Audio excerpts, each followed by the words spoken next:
Good evening, ladies and gentlemen, and welcome to Narva, the capital of the world of tonight. We are here to witness and take part in Just Transition seminar. The question is how to transit this region of Estonia and world into the future. We don't have much time, future is almost here. Today we have only 90 minutes to figure out different tracks, tricks and methods how to bring future closer to us. The event is designed by 5 members: German, Netherlands, Estonian Ministry of Finance, Association of Municipalities of Ida-Viru, and whom didn't I mention? European Union. Ladies and gents, we all parts of European Union, but somehow we all feel that we are left alone with our problems and we have to solve them on our own. Tonight we are here to prove that no, we're not on our own. Same problems in same Europe exist in some other places, for instance in Germany and in Netherlands. We have same situation like in Ida-Viru. What kind of cases, what kind of takeaways we get later tonight? First of all, I'll invite on the floor Ambassador of Netherlands, 𝐕𝐨𝐧𝐠, please. Floor is yours. Thank you, Yuri. Yes, good afternoon, everyone, both here physically at Narva College and also those of you watching this online. It is a great pleasure and honor to be here. I've been in this region since yesterday, so I have had a chance to meet with companies, and what I learned is that this region has big challenges, but also a lot of potential. And I think and I hope that this seminar will give you an idea of that you are not alone, not facing these challenges alone. Others have gone through the same. I wish you a very exciting, knowledgeable and inspirational seminar. Thank you. And now, ladies and gents, let's pay attention to the screens we have here. It's not just our faces being shown there, but the next keynote speech will be delivered through video. It's the head of the European Commission representation in Estonia. The name is 𝐷𝐸𝐾𝐫𝐢 on screen. Hello, good afternoon, Excellencies, ladies and gentlemen. I'm very happy to greet you also on behalf of European Commission. I would like to thank all the co-organizers of today's event, and indeed the energy and economic transition is already happening. It's not anymore the question if the transition will happen, but the question is how it will happen and how Ida-Virumaa community can shape its future. Why I'm saying that, I think the broad EU frame is in place. Today, the EU countries have adopted the climate law that foresees climate neutrality in 2050. It also foresees 55% of CO2 emission reduction by 2030. And the Commission has also proposed numerous new measures to achieve a 2030 goal. These measures include the stronger push for energy efficiency, but as well more ambitious renewable energy targets. As you all know, who live in Ida-Virumaa, the strongest influencer of the transition has been actually the market. The oil shale electricity has not been competitive anymore due to cheap renewable energy and high CO2 emission price, and also the financial actors, bankers, investment funds. Everybody are reluctant already today to invest to fossil fuels, and they all prefer green investments. So it all shows that the transition is irreversible, and the seminar is excellent opportunity to share the experiences of other regions where transition has already happened or is about to happen also, and also to discuss how this transition could take place in Ida-Virumaa. What we also see is that there is no better time to invest to moving away from the oil shale to to other jobs and other economic sectors, as there's never been so much money available for investments from the EU side, from the Recovery and Resilience Plan, for Just Transition Plan, which will bring 340 million euros to Ida-Virumaa, and also from many other sources. So I very much hope that today's discussions will inspire the local community to think on which could be the alternatives for today's economic structure. And I hope that discussions will be very fruitful and give also practical takeaways. So I wish you a very interesting seminar and interesting evening. Thanks. Let's have a short applause for our opening speeches. Thanks for Kate, thanks for Özlem. My name is 𝐉ü𝐫𝐢 and people know me from Estonian television as a reporter who always does this dive in reporting. I hardly ever prepare myself because it's my job to go unprepared. But in the case of Ida-Virumaa, I'm not a guy not prepared. I have been preparing here for almost 40 years because my grandma's house is on the border of Estonia facing Russia, and we can wash our dishes in the river Narva. Whenever we touch it, we get fined for unauthorized attempt of trying to cross the border. So I need to fix my papers in 𝐷𝐷 to touch the river. But that's not the story I'm here to bring. It's about other problems, stronger problems we have here. Over the last 30 years, I've seen this town of 𝐷𝐷 frankly dying. It used to be one of the biggest summer resorts of Soviet Union.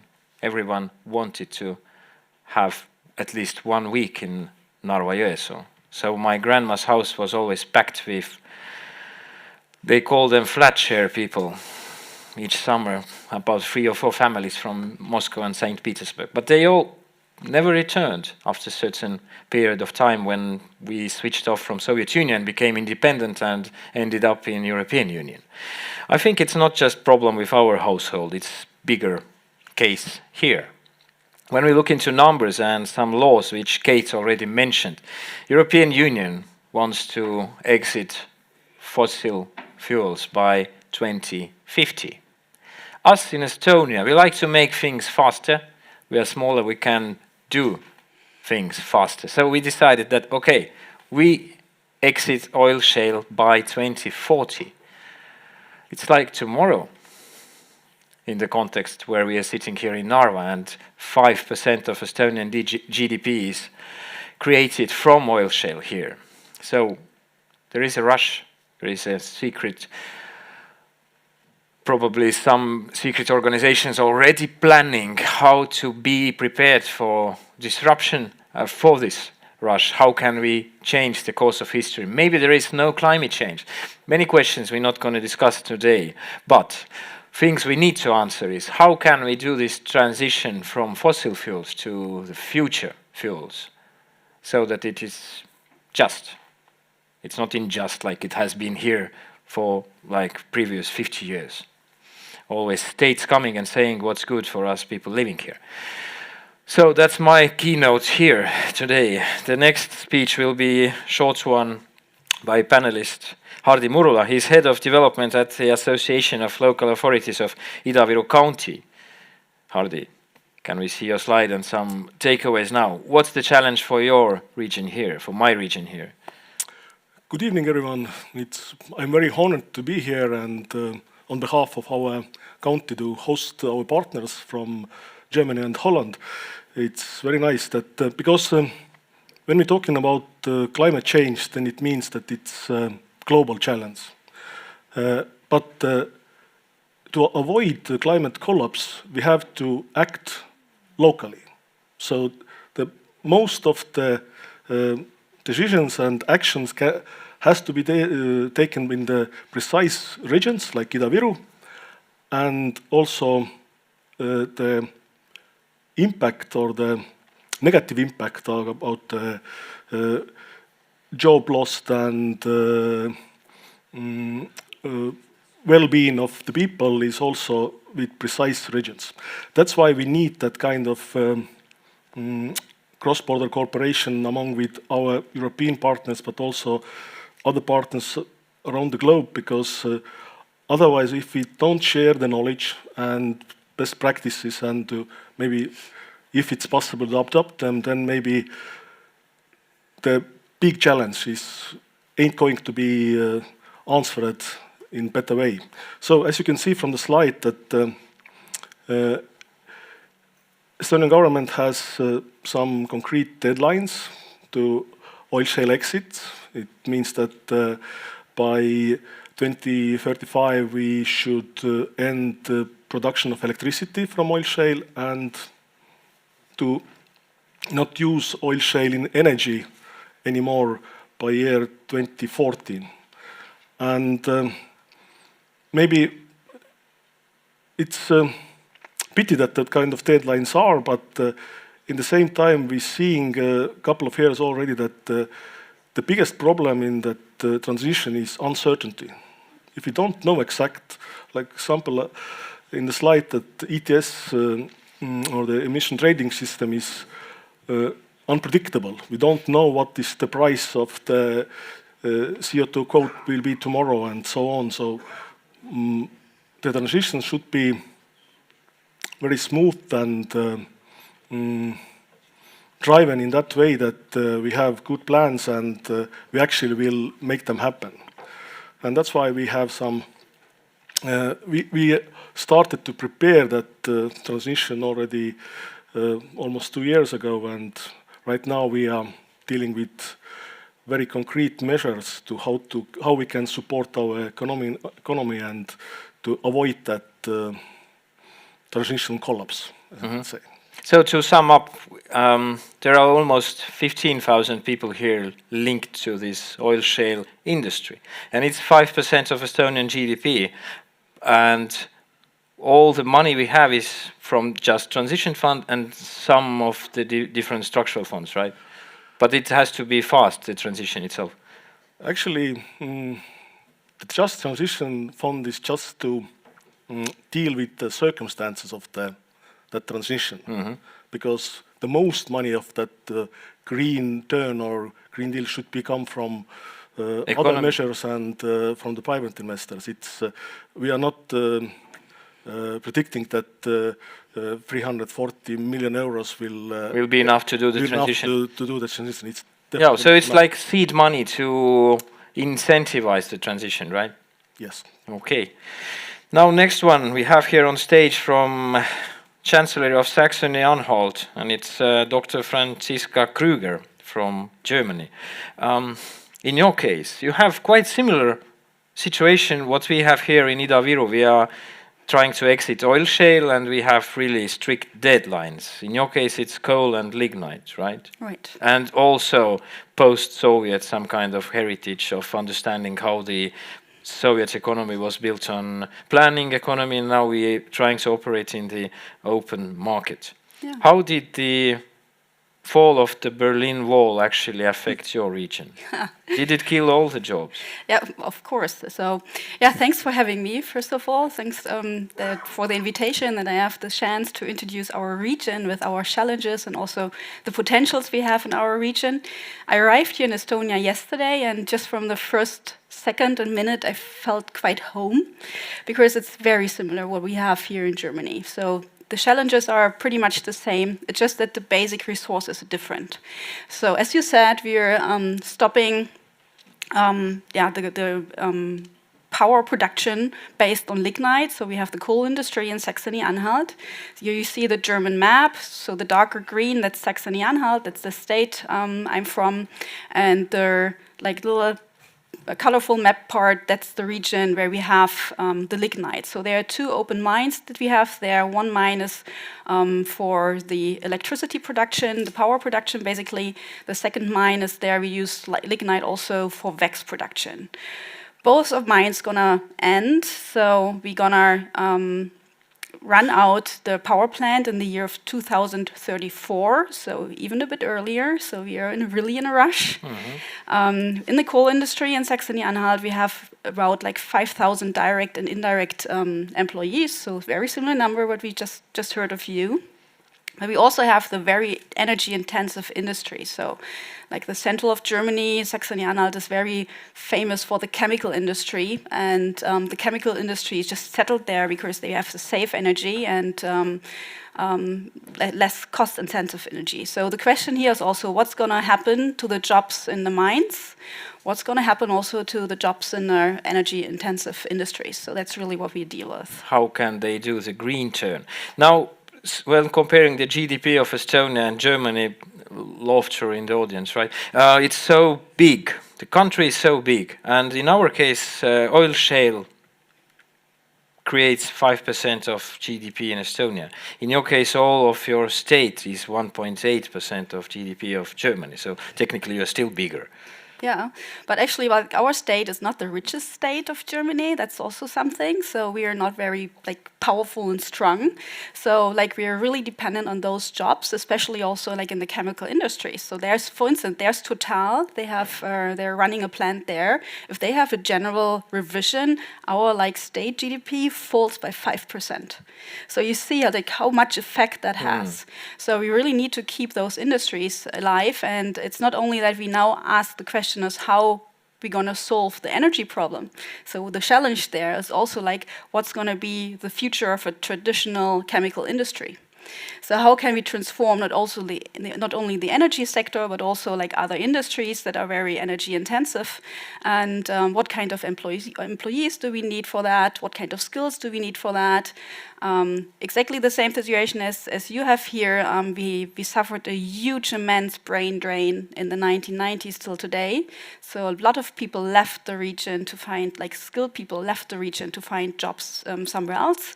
So how can we attract like new families to come back and do those future jobs? So it's really a challenge. So how can we make the region more attractive to people that want to live there? How can we change the energy intensive industries for a greener future? And what's there, like the miners, the people that work in the coal, what's their future? So what are their job profiles? So a lot of questions, and I think very similar questions that you have to answer. Looking at numbers, the investment from Just Fund is rather just. It's quite same as what is done to Estonian side, but from German state fund, I see huge billions coming. So yeah. You are in the lucky position, right? Kind of, we're like money is not really our problem at the moment. I can tell, right? Like we have like around 300 million euro from the JTF, like you have. Maybe it's like we have 2.2 million people living in Saxony-Anhalt, so it's a similar situation. That's why probably we have similar numbers. But we also have the chance to spend 4.5 billion euro on a national act that was finished last year together with the line of closing the different power plants. There was one act, and then was the thing like how can the 3 coal regions of Germany just transform and like build up a new future? And there was probably a smart way to get a solution. So we have in total for the 3 German lignite areas, we have 40 billion euros, and Saxony-Anhalt gets 12% from that because of the number of people that live in Saxony-Anhalt and the economic structure. So we have 4.5 billion euro to spend on new infrastructure. So the question here on the slide is, what's the solution? Well, I can't tell you. We try to put it on here. So what we really focus on is like infrastructure, innovation infrastructure. So we want to set new anchors, for instance, like turning the chemical industry into bioeconomics. For that, we need to do a lot of research. So we need to set up new research infrastructure. It's also an area where there's like agricultural is a really big thing. It's like how can you put agriculture on a new innovative level? So we want to stimulate new investment in that. That's why we set an anchor with innovation infrastructure. And innovation research is expensive, so probably gonna spend a lot of money on that already. You have 12 years of experience in working in public sector. Yeah. Is this the biggest challenge now It is. you're facing? And what I hear from my colleagues that are there longer than I, it's like it's the biggest challenge after the reunification of Germany. So that's what you asked that in the beginning. It's like, how do we feel the 30 years of transition? We really still feel it hard. So the region we are looking at the moment was really hit hard by after the unification. So industries just died out compared to here. We talked about the textile industry you had here before, and then it was just closed down. And we had similar effects here in that region. And people do not feel recovered from that. So they're still feeling lost. Like it happened to us once, and now there's another challenge, and now we have to face the same situation again. So they're a bit, what you can understand, tired. They are really scared, and it's always a very, very emotional discussion of what we do. And even if you have a lot of money, you want to spend it right, and you can only spend it once. And now we really want to spend it right. So we have a really, really intensive strategic process running at the moment to see, like, where should the money go to, and what are the things. Lots of uncertainty you have to navigate.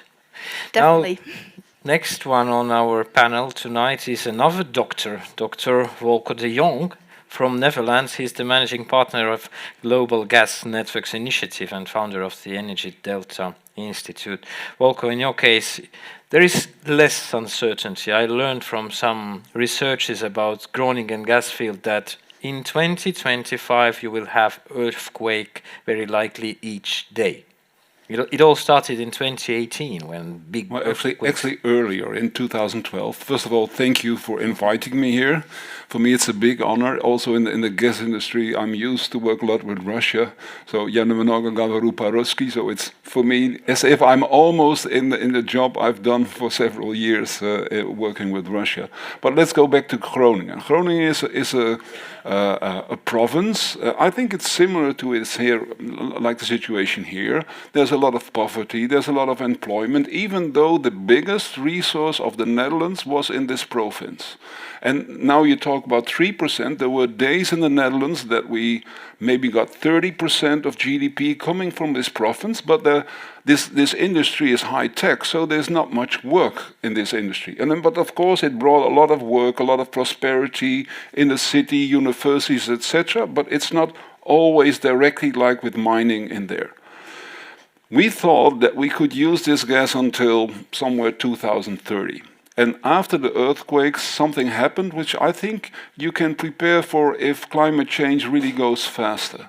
As soon as people really get scared of what's happening due to energy, in this case it's, quote, just earthquakes, but then people get scared, they want, the politicians say we should stop this, it should all be finished, and we promised, I think even by 2022 to have everything closed down.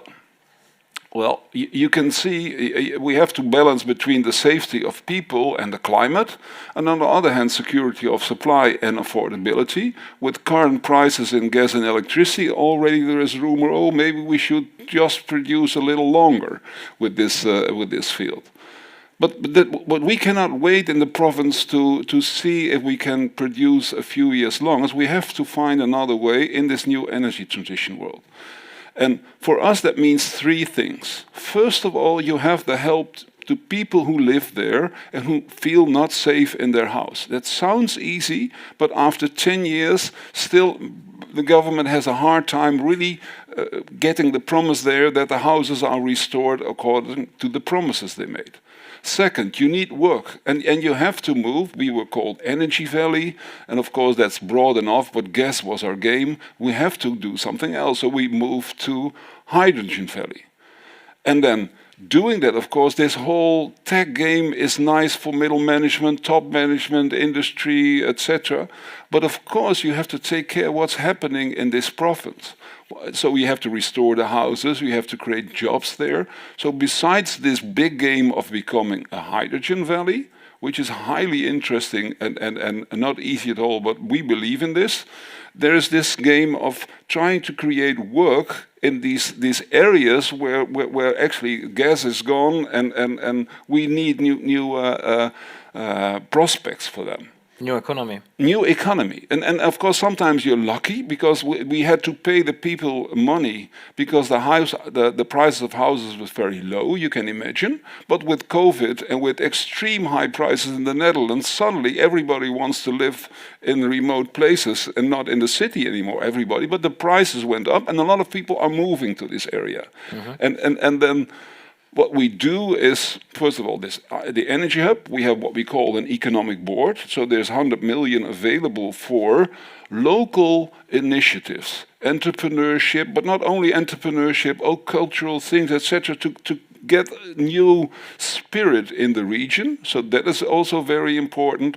And then this entrepreneurship thing focuses on a few areas. ICT, just like here in Estonia, is very important.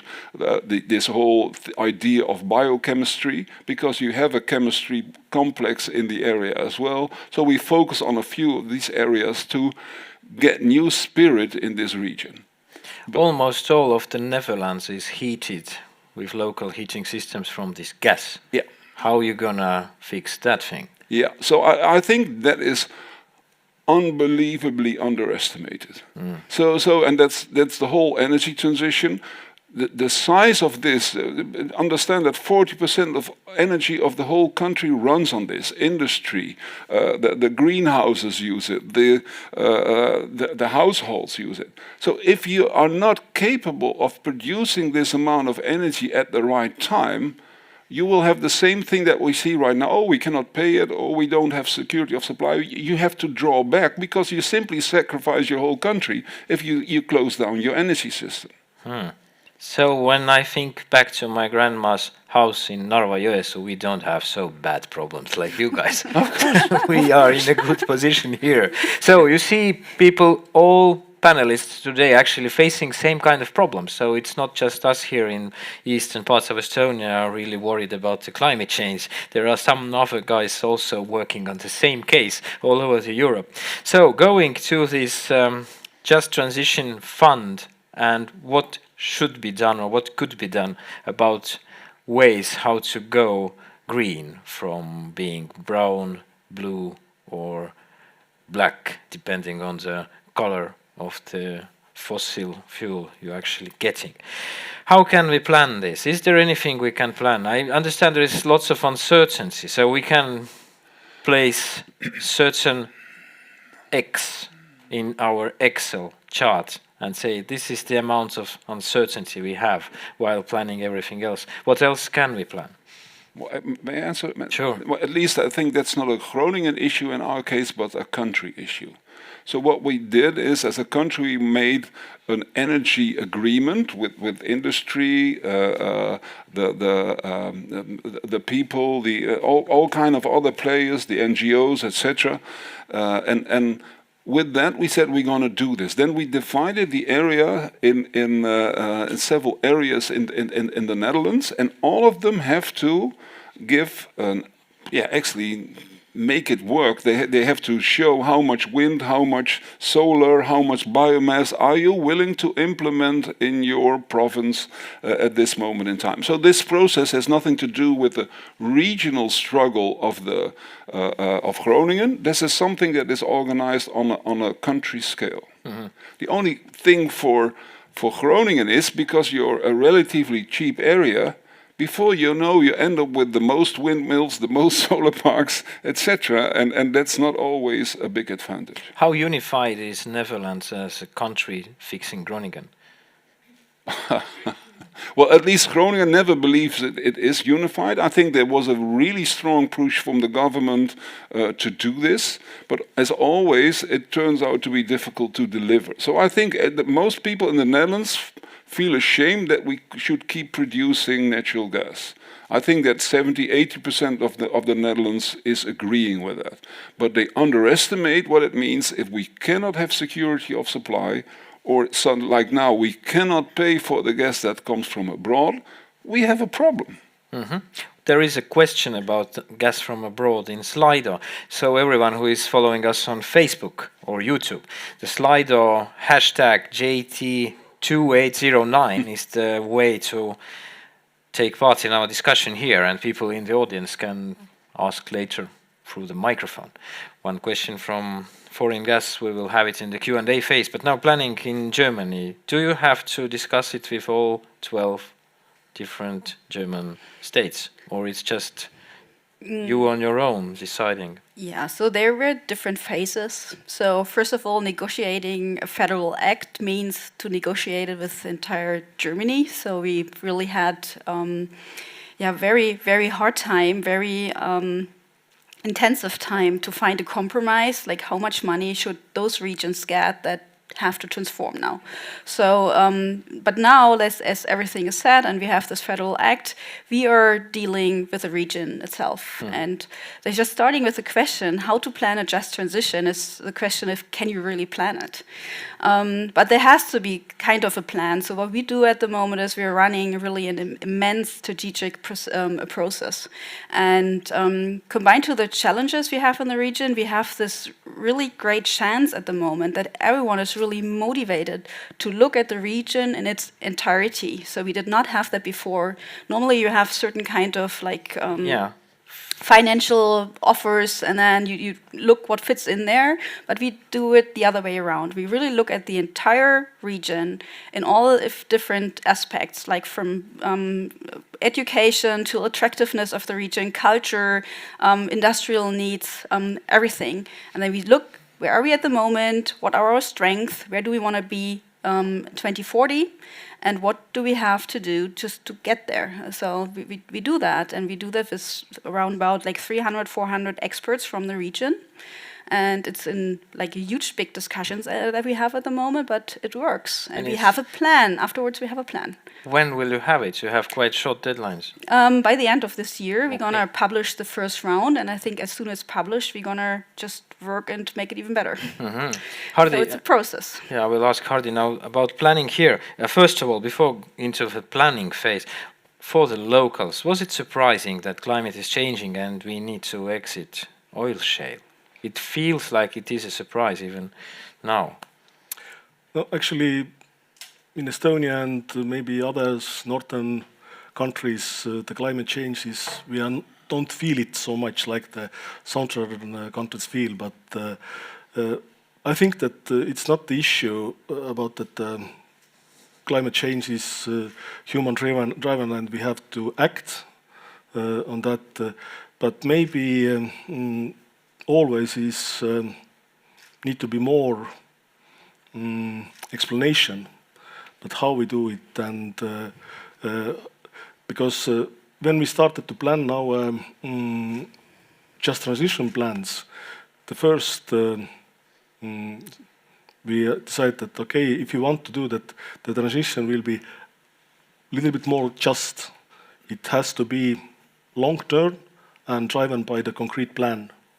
Otherwise, it ain't going to be a transition, because today we are also dealing with already very concrete and not very pleased circumstances, and we have to always rush because already job has been lost and we have to do something with that, and at the same time the uncertainty. But I think to plan just transition, first we should solve some kind of fundamental problems or the background issues. Because if you're talking about European Green Deal and all the energy transition and economic transition, the key word is electricity. Everywhere where is right now we are using fossil fuels, we should use electricity when it's doable. So where comes that green electricity? If we don't have the answer to that question, it's very hard to have just transition or transition at all if we don't have that fundamental issues. Because according to the energy, we all know that if we have, even if we have solutions how to produce green energy, it will take, not mention about the money, it will take lots of time to build up the new power plantations, wind turbine parks, solar parks, if we need electrical grid and so on. So it's transmission himself, we can figure out good plan that, okay, we do this, that, but if the background will change very rapidly, like happened with electricity price past months, it will change all the game. We have to start all over. So I believe that for the just transition, we need stable background. I see. So it's like same like in Germany. You have to look at the wider picture, how to plan it. Yes. Planning phase. Yeah. So it seems that we are all short on time, right? So we need to plan, but we also need to start implementing right away. We don't have any testing phase. No, just going and hoping that everything works out. Like going to 2034 or 40, it's still a long run, right? So it's still some time, and I think it's wise and worth it to think about where are we at the moment, what are our strengths, and what can we build on. I think we should have that moment, and then we feel much better and more comfortable on the decisions we take and the steps we want to take together. And also like having the feeling of really doing it together. It's like there must be trust in the region, because it's such an emotional process we're doing here, and it's a long and very complex process. So I think trust is really an element, and we just can manage it together. So the regional level, like in Germany, you have the regional level, you have the state level, and then you have the federal level, and also now the European level. It's like if you don't do it all together, like we won't manage it. So we need to have trust, we need to have good communication, and we need to know what we want to do. So we need to know who we are and any who we good want examples? How can you actually sell this kind of green transition to the locals? In your case, like, do you have some banners in the streets, or how you do it? We did quite a bit of events, which was now very difficult due to Corona. So we had dialogues with the citizens in the regions. Like from the Federal Act, we built up a bottom-up process, so the regions can decide on themselves and have to decide on themselves on what they want to do. So they start to develop projects, and it's starting there. So it's starting in the cities, it's starting in the counties, and then it's just going up and summing up together in one bigger picture. But the different elements have to fit in one big strategy, and that's why we need to take the time to tell the story. So what do we want to reach? And then single little elements and single little projects can just be connected, and in the end to form a big picture. You mean by the story what really people feel, where do they belong in this transition case, right? Yeah, and that's a very difficult question. Where do you belong then? If you're like entire system, your culture changes. It's like lignite, and probably here's the same, or I feel like it's the same, really shapes the culture of a region. And now this is just cut off, and they just have to reinvent themselves again.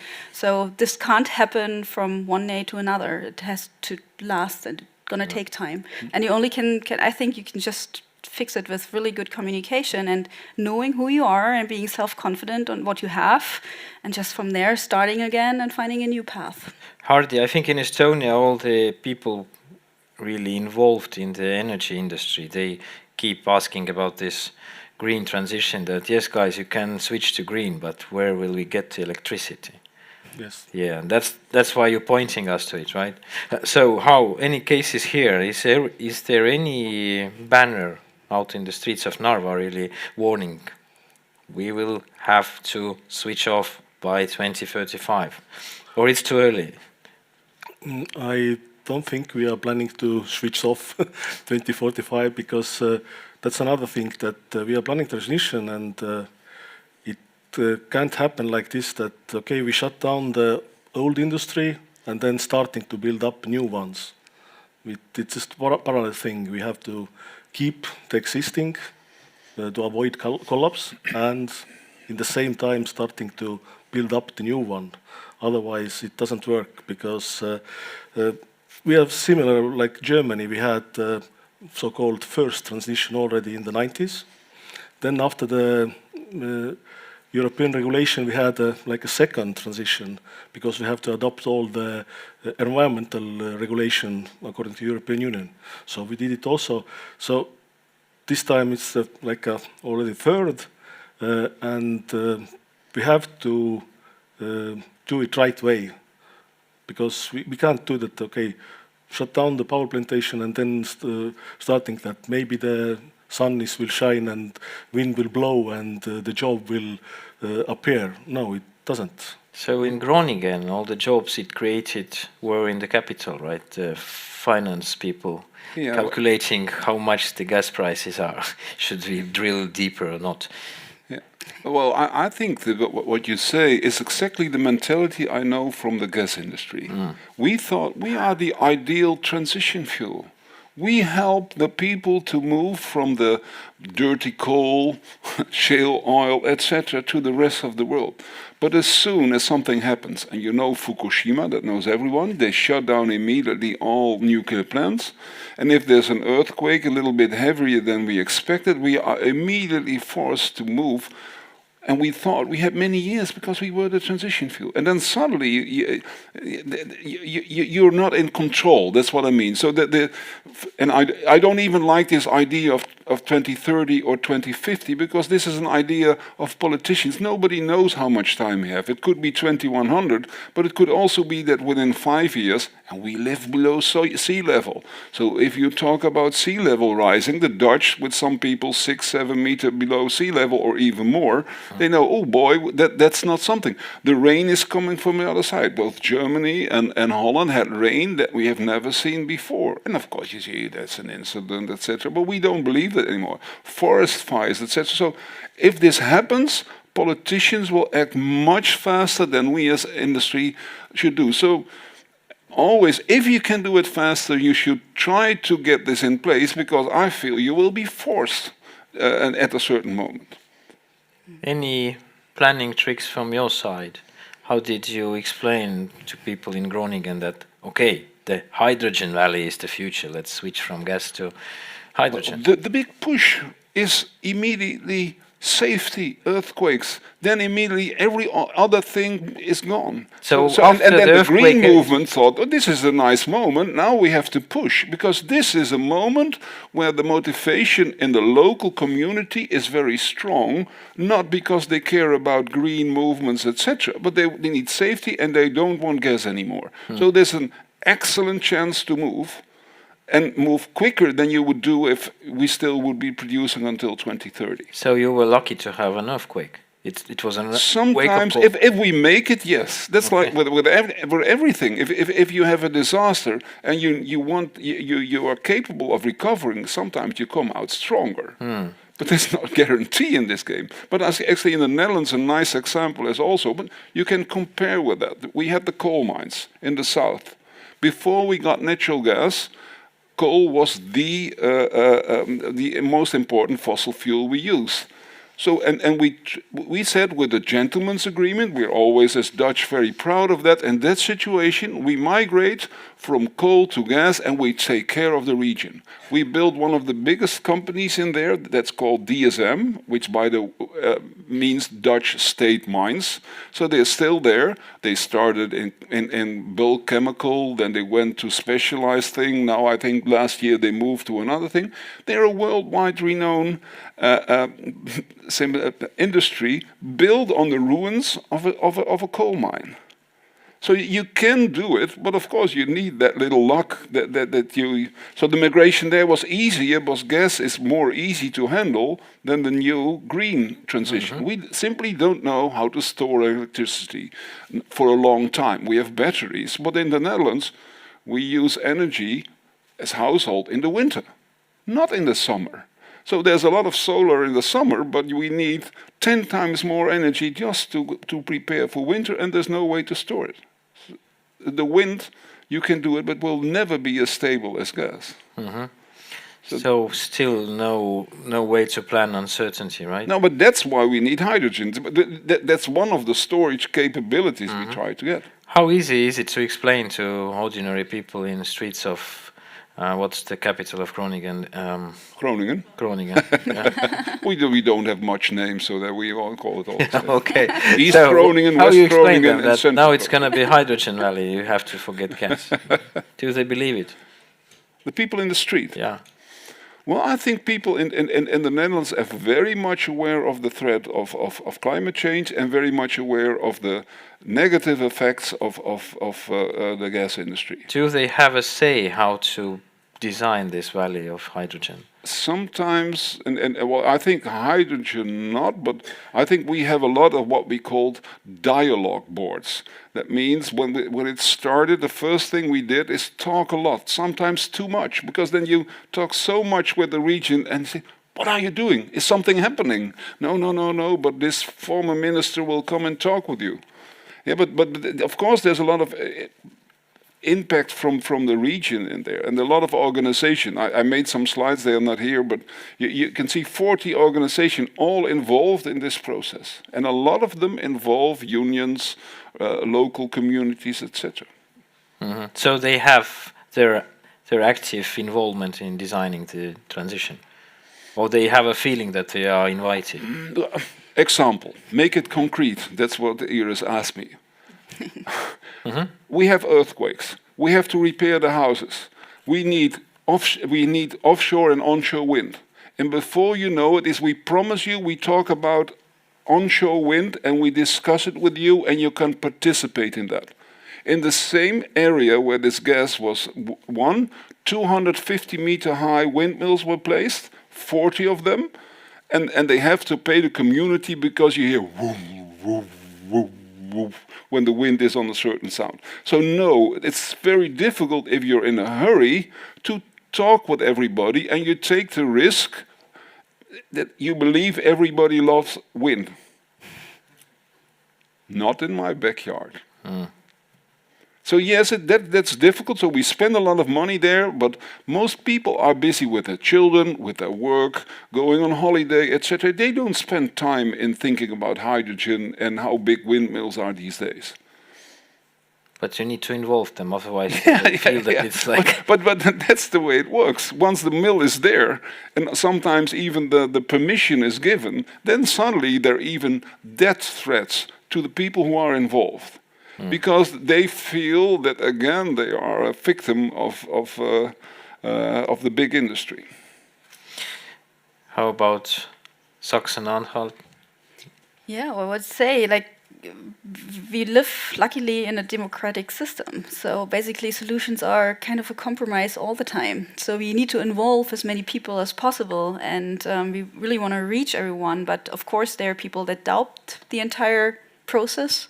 And then there are other people that say, like, let's go, I'm ready for that. So we just have to find the middle all the time. And yeah, we have a lot of ideas from the region. We need to see, like, how we can like, how they really fit in the big picture. We define together, and if we can do this. So probably sometimes we have to say, no, this project is not ready yet. And but we're gonna try to make as much as possible and take along as many people as possible. But I think it's always difficult to reach everyone. Yeah. Sure, there will be always some people who will never agree, because that's their position in any question. Yeah. We have some questions on Slido. Most of them mention that we can't compare Ida-Viru with Germany and Netherlands. I do agree. We have here slightly different climate, but how different? The question is, what's the average winter temperature in your regions? Nice question. Depending on the month of the year, I think on winter. Like winter average?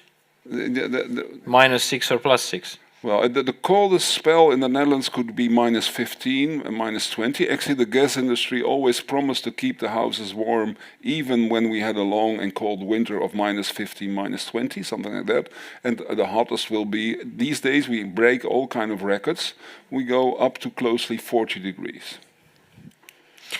Question to Germany. What is the alternative to Russian natural gas in German energy based on the closure of nuclear power plants and coal-fired?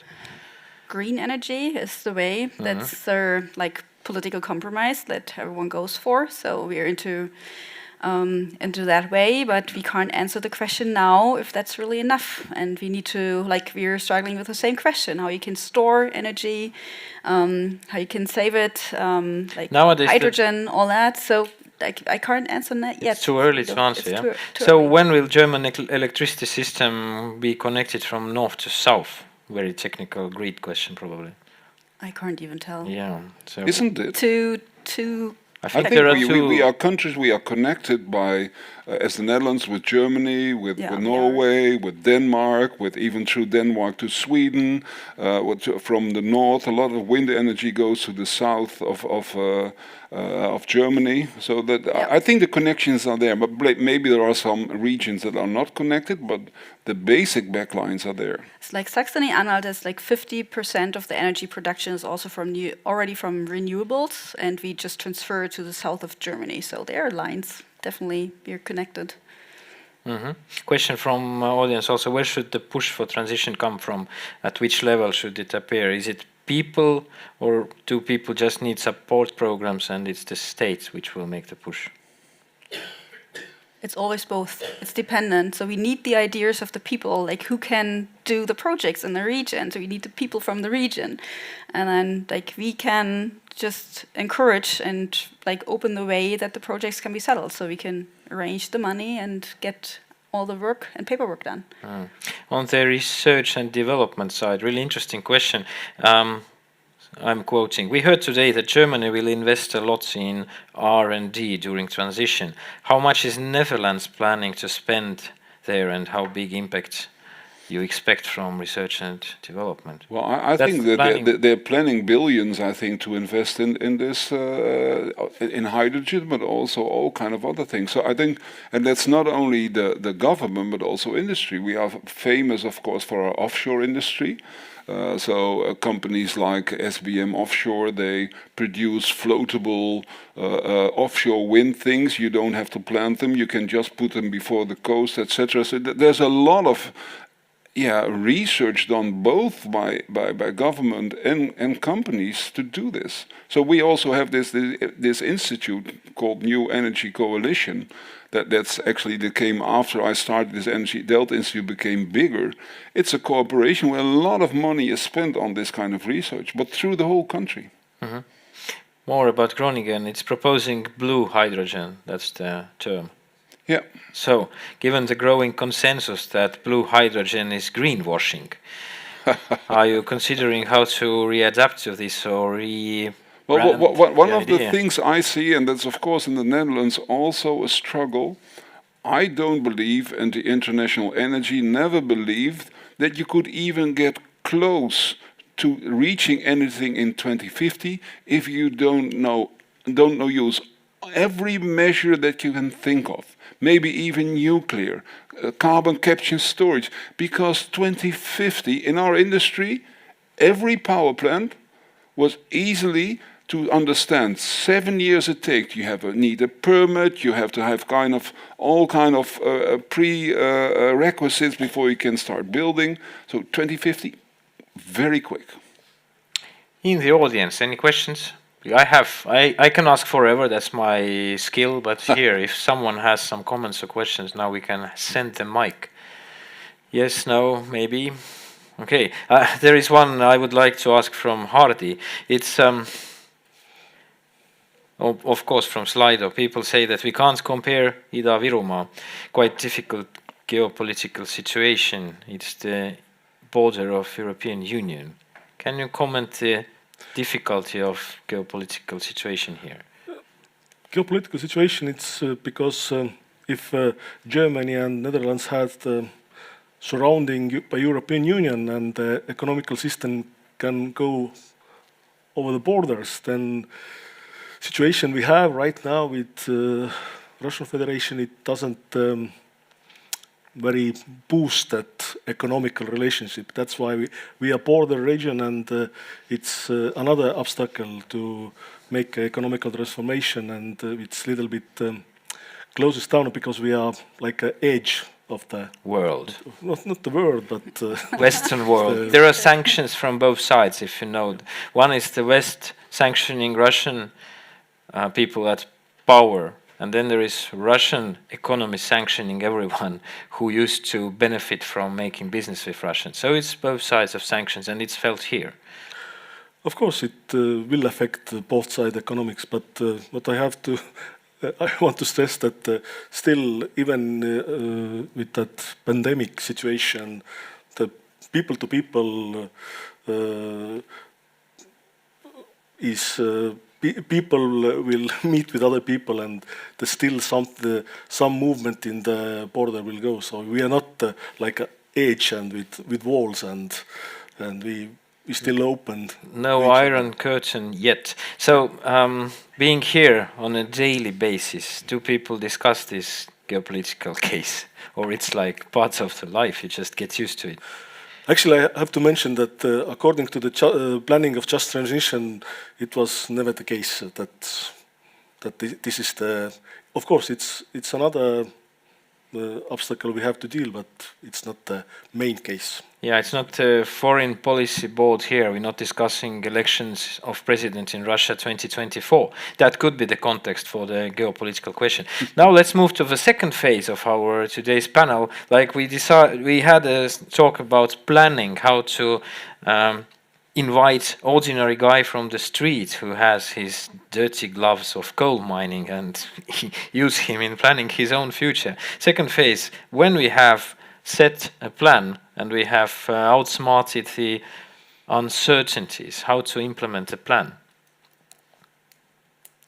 Do you have plans already set, or is it still in work in progress and you can only say in the end of transition that we did it according to the plan? So it's like in Germany, it's still like work in progress at the moment, as I said, but there like first projects are set, so we can invest the money, as I said, mainly like in infrastructure.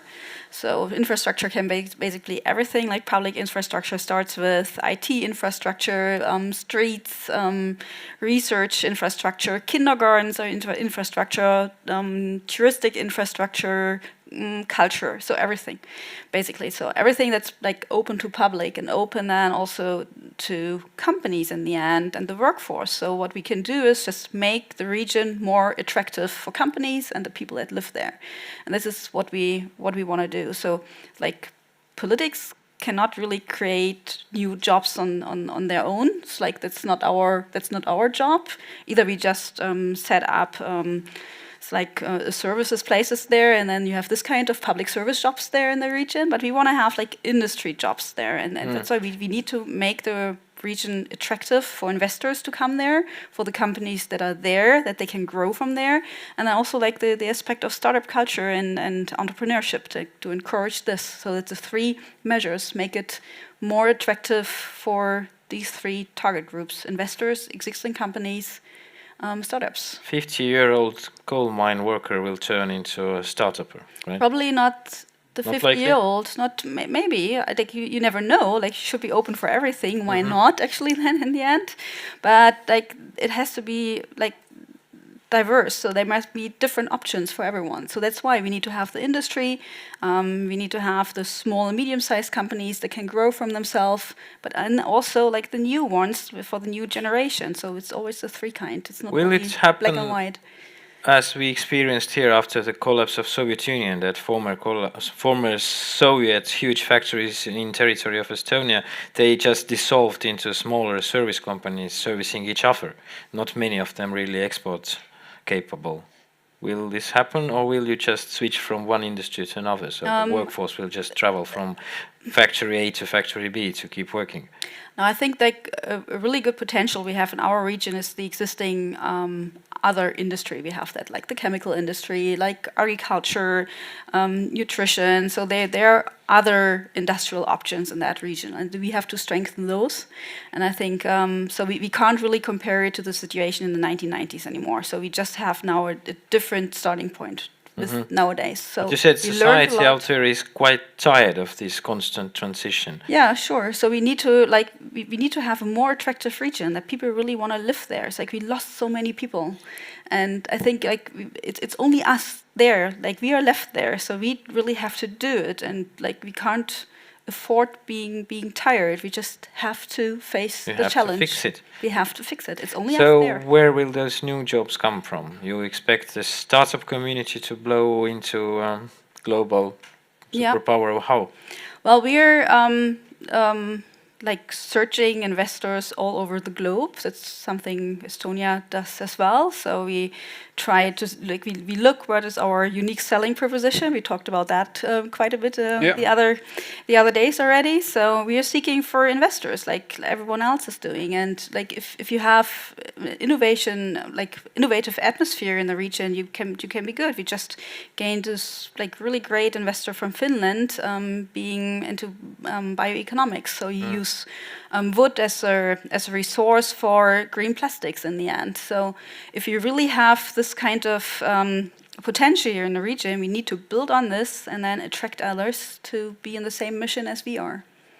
Like we have really good, and I think it's also the feeling that what you have here, we have space, and the space is not even very expensive at the moment. So we really have a good starting point. We have knowledge also. We have skilled workers so far. They're still there, and then now we have to build on that. So taking our potentials and make something from that. The working class, how ready are they to learn new skills? How open are they for those changes? It's like, how open are you? Oh, how open course. am I? So like going back to school is always not easy, but I think it's something we have to deal with in the future anyway. I don't know, like I have two girls, they're 10 and 15 years old. I can't tell them. They want to stay? Like in our region, yeah. Yeah, the one says now, like maybe she's going to Hamburg, but maybe then after she's coming back after studying there, but she's only 15, so we still have time. Yeah, but I can't tell them, like, you're gonna have this and that profession for your entire life. I think it's very difficult to tell that. So we always have to adjust. Like we have on-the-job trainings. Being a doctor in Europe or in the United States, you have to have constant trainings, anyway you lose your license. So I think it's the picture of jobs and professions just changes, and we have to adapt. And I think it's also good, like learning new stuff is a good thing. You just have to get out of your sofa. Volker, you have in Netherlands, you have experience of exiting coal mine, right? Yeah. So how did you do it? You probably have actually that also was a big plan.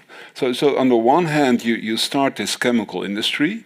Of course, you know that not all miners will be working there. So you need also a social plan. And the social plan means that if somebody is 55 or 60 and the chance are not fair to ask him to enter this completely new world, you better at least take care that he has a decent life, a decent pension, etc.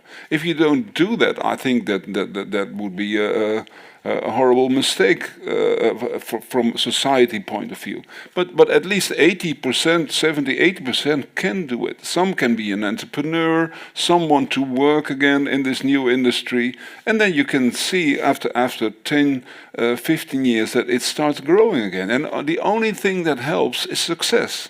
So if you can enter a factory, a new chemical plant that is built for this state mine, and people are working there, then people start believing it. Before it sounds like, I have this great plan, we're going to be chemistry valley or whatever. That doesn't work.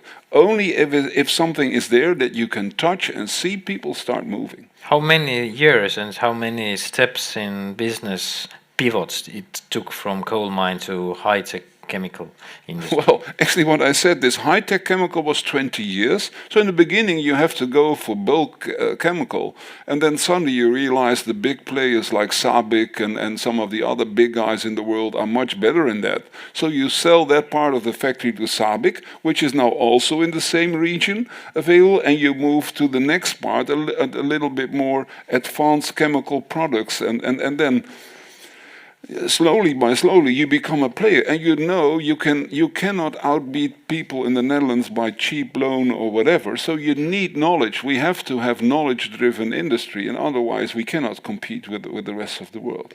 Mm-hmm. But of course you don't do this in 1 year. It takes sometimes 1 or 2 generations before you really believe that it worked out.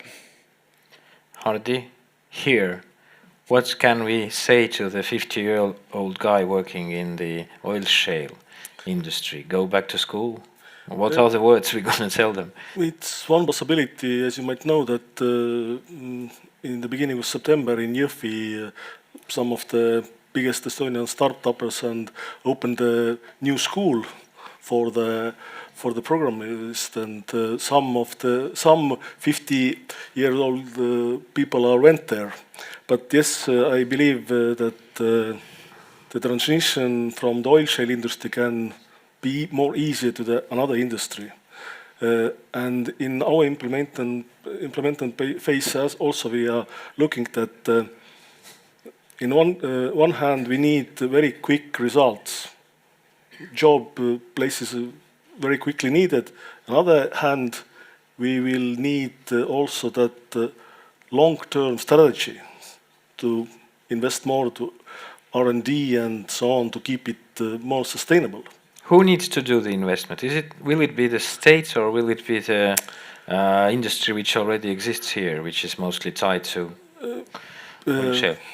In that process, we have to be very open-minded.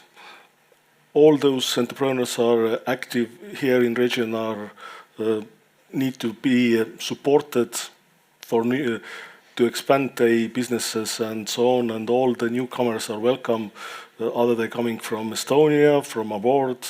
It doesn't mean, and of course we can select some of the maybe type of industries we are looking for, but actually we can't say that, okay, you are from that sector, it's not doable here, and we need to be very open-minded. Yeah. And to, like Francisco said, we have to promote ourselves in global. Yeah. Not just locally making people move back here. It's also the case. We need to do that because it's most like that we can do that. Some of the people who are past decades moved out from Ida-Viru, they're seeing that, okay, there are some changes going on, there are no new possibilities, and maybe they are thinking about coming back. It's also the case, but also the new people are welcome. That's a huge change, because if you would ask a young guy in Narva in the high school 5 years, 10 years ago, so what's the plan? They all would say first leave Narva and then leave Estonia. It's changing, it seems, or we're just hoping it changes. Actually, we to the planning process, we also roped in some youngsters and to see what they want to the future.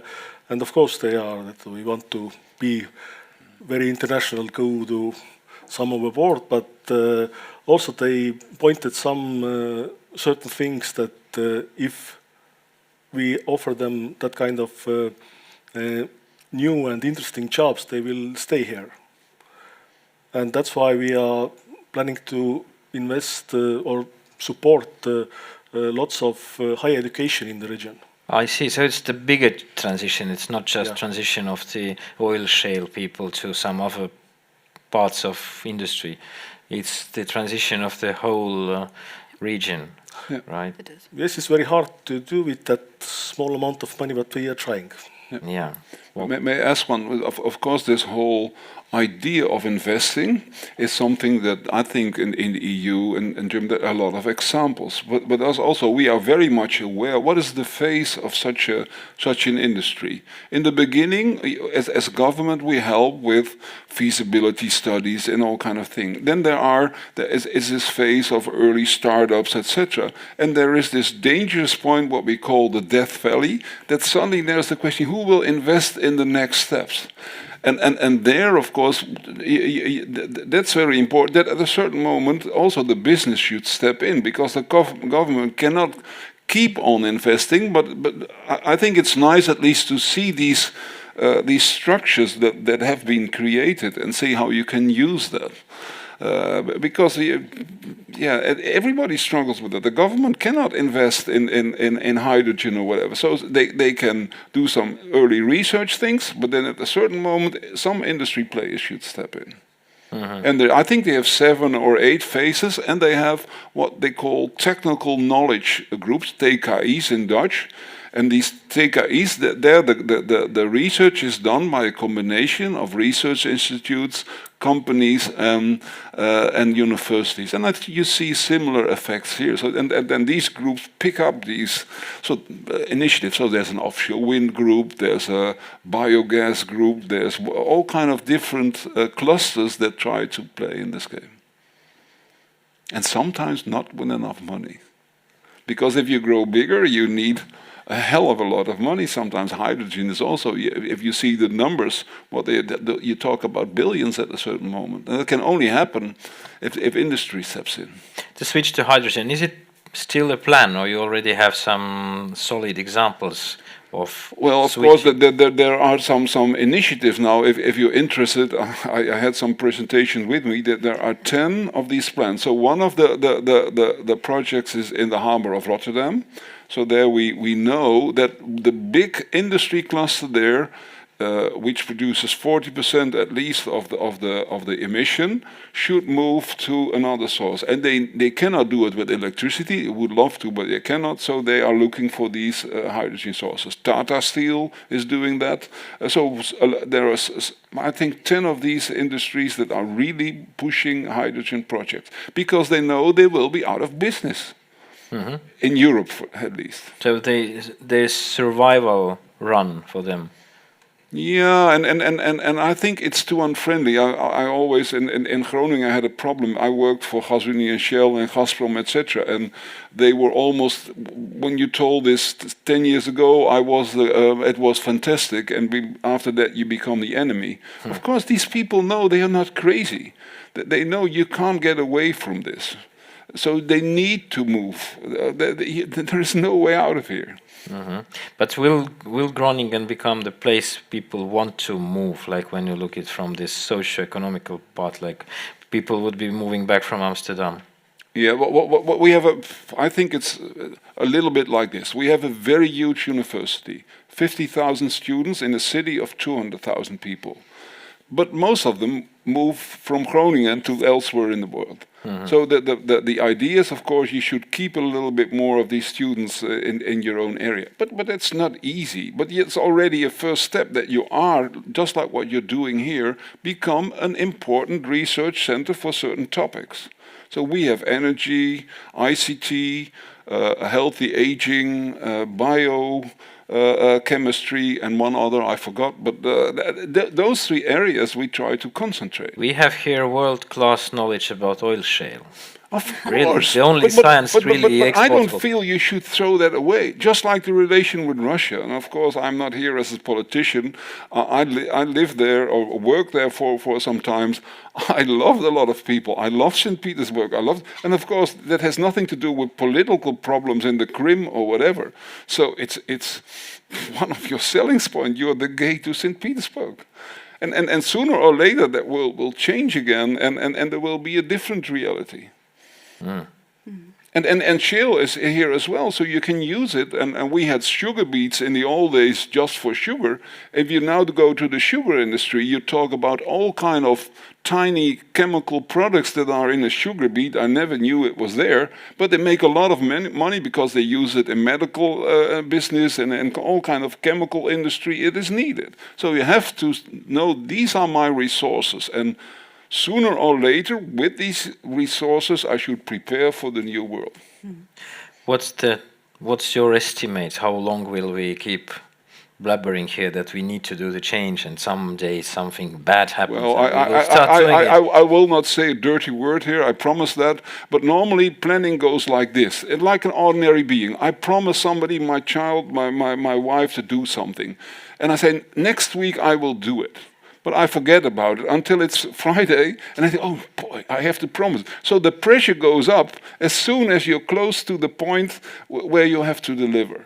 Mm-hmm. And that's human behavior. So that will happen.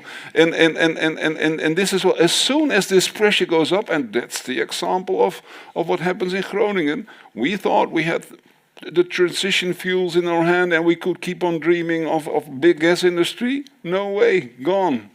The question from Slido, from audience watching us on YouTube: what could be some natural disaster that would push Estonians to exit oil shale earlier than 2040? Hardy, what's your guess? Earlier. It's hard to predict. The lake Peipus would dry. What could happen? Yeah, it's. I never think about it. What kind of? But yes, I know that some of the saying that we need some kind of really big push. But I think we are already maybe that ETS system already shaked us very hard, and we have to think about it how we make a transition and phase out, because it's just not competitive anymore. Do people in flats living in Narva really understand this ETS system? Yes, but does it burn the hole in their pockets? No. Everyone in Estonia understands the electricity bill. Yep. Yeah. May I give one? Of course, you can see driving through this country for the first time. I've been driven through Siberia with all these forests there. I could never imagine a forest fire being in Siberia. I mean, that's. If you would ask me 10 years ago, I say I won't live the time that will happen. I will not live the time that there will be tankers going from Yamal to China. But so as soon as you will have, for whatever reason, drought and fire in these beautiful woods you have up here, you suddenly realize that, oh boy, there is something happening. And I bless and I hope for you that it will never happen. Okay. Should always happen something bad before we act. So I That's hope the we human can. nature. Yeah, but I think like we already learned quite a bit from the last few years, and I think we should not wait for the big bad event that shakes everyone and then we start rethinking. So I really want to avoid that. Yeah. And probably we already have deadlines, and as you said, you were talking about time pressure all the time. So it's a deadline. It's there. We want to act, and we need to act, and then we go. So I hope there will not be more harm than we already have by losing jobs and uncertainty. And I think because we're all in this for the same, and that's very tough. And I think it's not that we can teach your country or you can teach us, because 80% will be your own way of doing. But I think one of the things I believe, if we want to solve it, and you can cooperate, that would help tremendously. Because if we don't solve it, and that's true for Europe, if you look at China, they promised to be peak CO2 in, I think, 39. And this is the biggest CO2 emitter in the world. So if they don't hurry up, I always give the example, I'm on the Titanic and I'm trying to repair the bathroom called the Netherlands. And there's this big problem there in the bottom with a lot of water flushing in. So of course we have to do this together. You cannot solve this problem on your own. No way. So it's just the way how we can explain it to our people and workforce, that they need to be part of the change. Because, and this is what we call the big two examples of scenario, that is on the one hand is blueprint, and then we go and help each other, and as soon as we know how to deal with plastic, we send it to your area and do this. And in the other scenario is scramble. We try to outsmart you.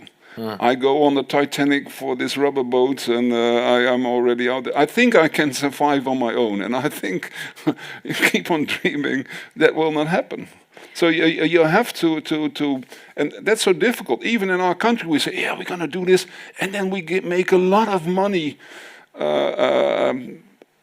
can learn a lot of money by hydrogen. That's true, but of course, the first priority is to deal with the problem.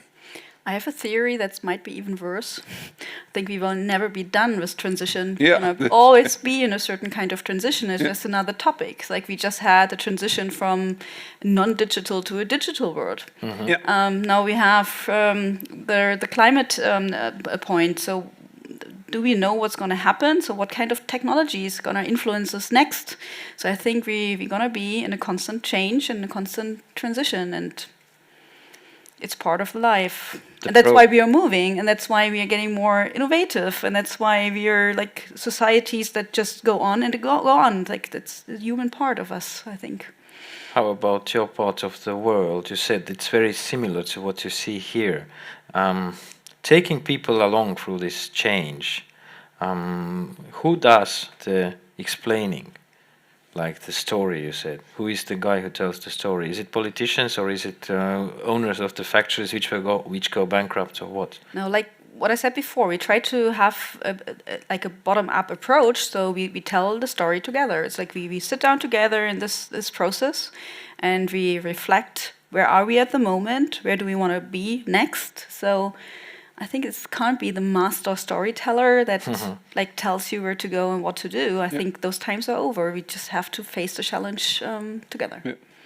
Depending on the local culture, probably. Sometimes it's different. Some regions need central power to say what's next to be done.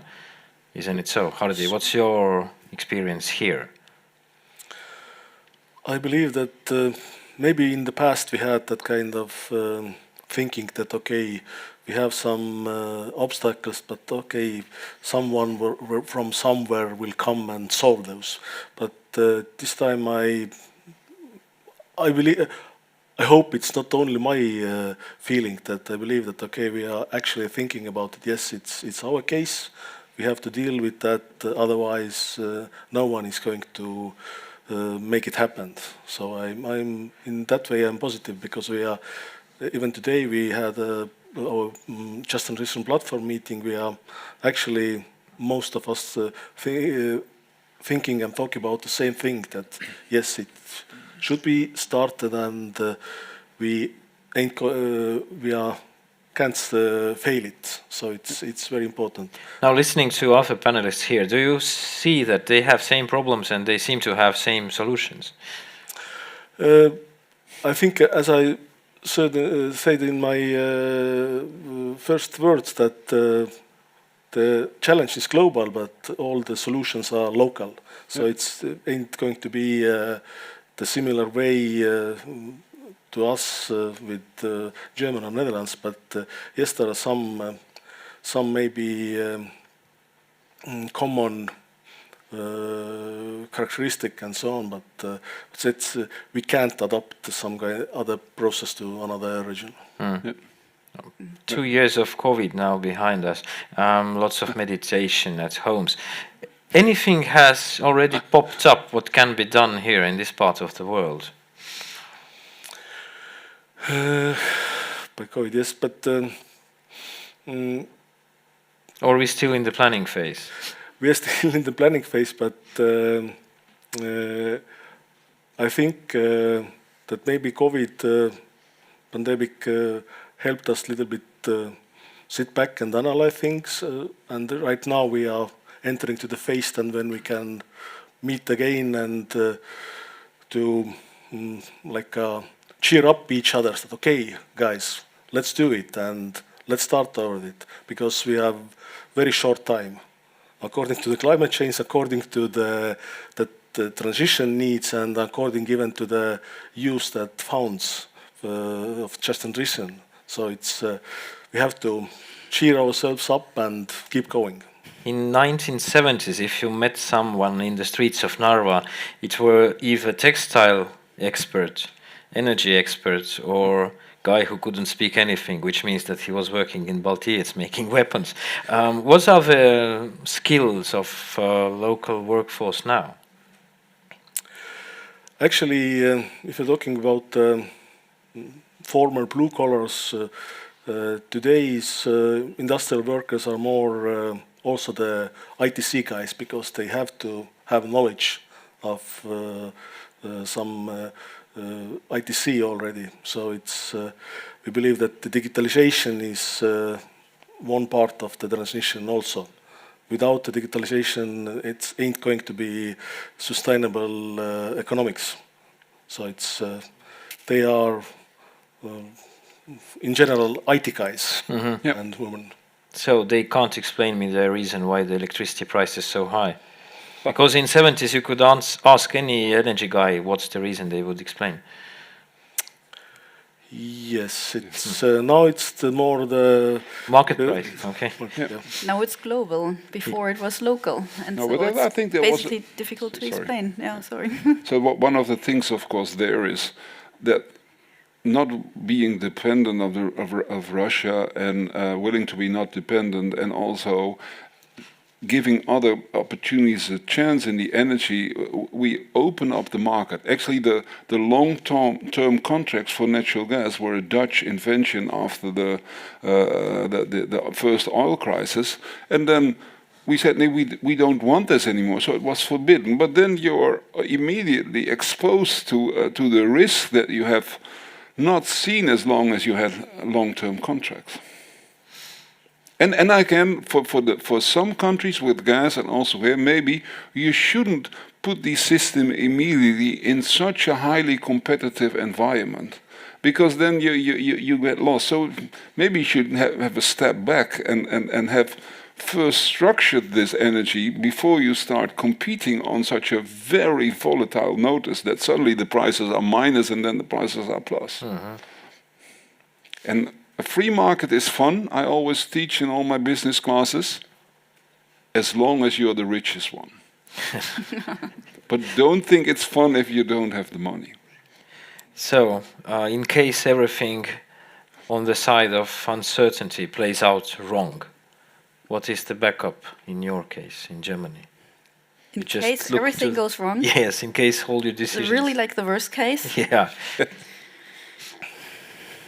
So then we, like for the region, the worst case would be like they're ending up only in tourism and there's nothing else. So they don't want to be only the leisure park for entire Germany. So they really want to have industrial jobs.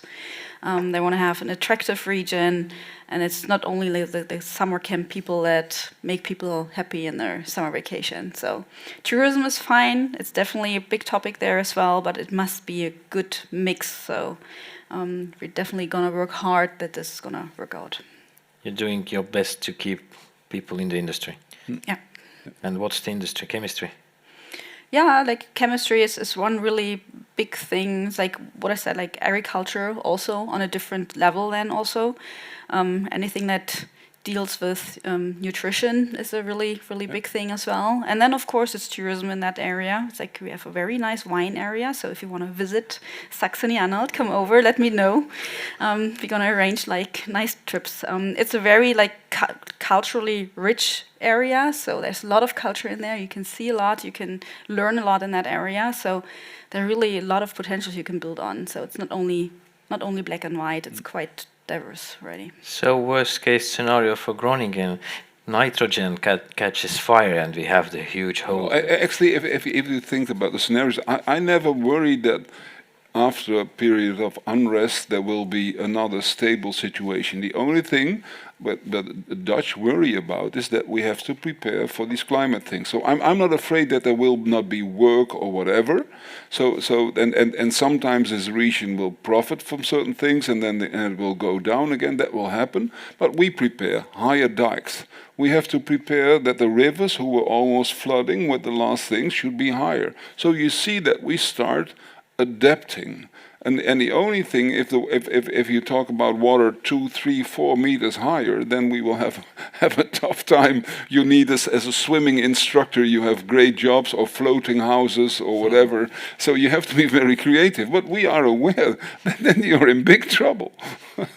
I swim rather well, but yeah. So as I understand, in case of Germany and Netherlands, both cases point us to certain directions we should plan before we go to make the transition and focus more into certain areas, right? Place our bets, but be sure about not too many bets out there. Worst case scenario in the case of Ida-Viru, is it like we can't figure out how to exit and then we just have to pay back the Just Transition Fund money? Not so bad as well. No, I'm not thinking that is the worst scenario, but as we are all open economy, if the economy is going to be very bad in all Estonia and Europe and the world, yes, it's maybe it will be the worst case that we will be the big amusement park with and also the so-called silver economy. So it's elderly people and taking care of them. But why I'm a little bit more positive about the industrial transition, that if we are talking about Estonia, that we have maybe the smallest density in Europe, but still, if you want to do something, especially industrial way, to build up some factory, it's not doable at all Estonia. But I believe our region is one of them. Then you can actually, if you want to do something in industrial, it's the place. So that's why I'm positive. So it's the industrial hub of Estonia? Yes, I hope so. That could be plan A or plan B. Both ways it will work out. So thanks for your speeches, and now the closing notes by the Deputy Head of Mission of German Embassy in Tallinn, Martin Langer. Martin, please. Yes. Well, first and for all, I would like to thank the panelists for sharing with us their expertise and rich experience in planning and also implementing just transition. Let me just sum up some of the main points that were made. I think Hardy started, we have to think and to act local. But of course, we need cross-border cooperation. So, but the important thing is the subjects of transformation are the people in the region. We have to start from there. Volko said also, you have to start from the people's necessities. Look at the strengths of the region and develop them further. Franziska said we have to keep the chemical industry alive. So yes, this is a very essential part of our industry, of our strengths in the region. So the central question is what to do, how to create a framework that really fosters transformation, that fosters information to build on that what we have. When it comes to a plan, Franziska underlined, we have to look into the whole region, really go there, go to the people, look what is there, where can we build up, consult with everybody, and then in doing so, establish a plan. When it comes to money, I remember Hardy saying, yes, the Just Transition Fund money is important to start the process. But of course, the big chunk of the money has to come from private investors. That's why, of course, the framework is so important, the framework that for enterprises. We mentioned deadlines. Again, Hardy said deadlines, they might put pressure on us, but on the other side, they are also necessary. They are necessary because they give us certainty. So this is very important because insecurity, uncertainty is very difficult to go along with.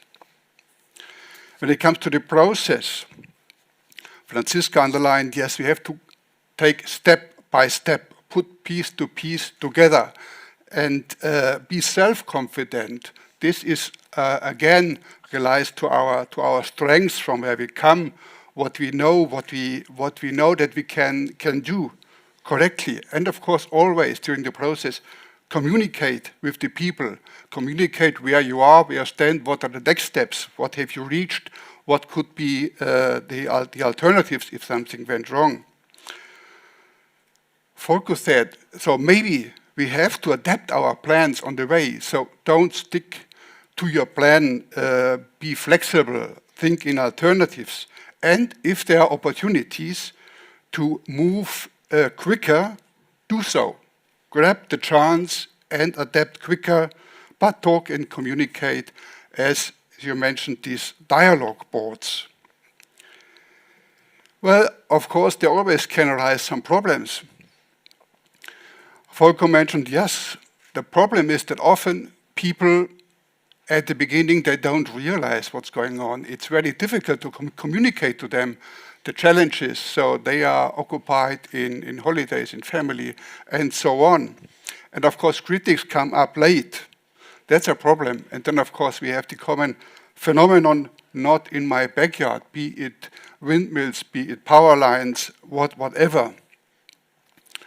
Again, in the process, it was underlined, of course, the role of the state. This is the infrastructure we also was mentioned earlier, infrastructure for research and development, for a startup culture that is important, and also, let's say, to invest in the attractiveness of the region. So this is also important. It's not only about industry, about fabrics, about streets, roads, railway. No, but the people have to feel, yes, I like the region. I'm feeling comfortably there, and therefore it's attractive not only for the people to stay there, but also for enterprises to go there and invest. Well, I think maybe it's also a little bit related to deadlines or timelines. Volker underlined climate change is happening, so there is no way out. I think the changes are there. We have to act. But of course, cooperation, cross-border cooperation, might help a lot on the way. This, of course, demands a lot from us, from the people. Franziska underlined lifelong learning is really important. There will be constant change. We have to adapt constantly. You have to get up off your sofa. We have to be creative. We have to be innovative. And this is the essence of human life. So it has always been so, and it will stay so. There is nothing to be afraid of. Well, I think these were somehow, I think, some important points that were made in the debate. And with these important points that I wanted to highlight, we are also coming to the end of this debate. Finally, I would like to thank very much, first of all, Narva College for hosting us in this wonderful auditorium. I would like to thank very much our co-organizers, so the Association of Local Authorities of Ida-Viru County, the Ministry of Finance, the European Commission representation in the Dutch Embassy. It was really great developing and organizing this event with you. I think we all have learned a lot on the way to that. Of course, many thanks to the panelists, Hardy Murula, Volker de Jong, Franziska Krüger, and of course, moderator who led us so smoothly through the debate. Thank you all for sharing your ideas in this lively debate with us. I really feel enriched and encouraged. And I hope this is also true for all of you, be it here in the auditorium or also at home, on the PC, on the phone, being in contact with us online. As a reminder for the panelists, but somehow also for all of you, I have, well, it's not that. Well, I think you can take it with you. It is a book, not too heavy. It's a borderline. And I think the interesting thing is it shows it's a photo collection of the borders well, between that have that are no longer there, or you no longer see the borders. So it's the borders of 30 years ago, and how are they now? Whereas in 30 years ago they really were unsurmountable barrier between countries, between East and West, and now they are gone. And like in the picture here at the front page, well, there is only a step, red, white, step in the middle of a forest, and it's hardly hard to recognize that there has been a border. And if you think, well, it's 30 years ago, but how much has happened in the 30 years? How much has changed? How much has developed? Just think back at what we have reached in this time. And I think if we keep that in mind, that there is no reason to be afraid of the next coming years. I think we will manage this change, we will manage the transition. I'm pretty sure of that. And if somehow on the way there should be a lack of energy, in this case I can recommend this very nice little chocolate from my famous chocolate manufactory in Tallinn. So, thank you very much for being with us. And the auditorium, I hope you will stay a little bit and join us for some food and drinks just outside this auditorium. And of course, you are also invited to continue the discussion, or you can also consult, of course, our panelists. And so have a lively debate, and all the best for transition. Hope to see you soon on another occasion. Thank you very much.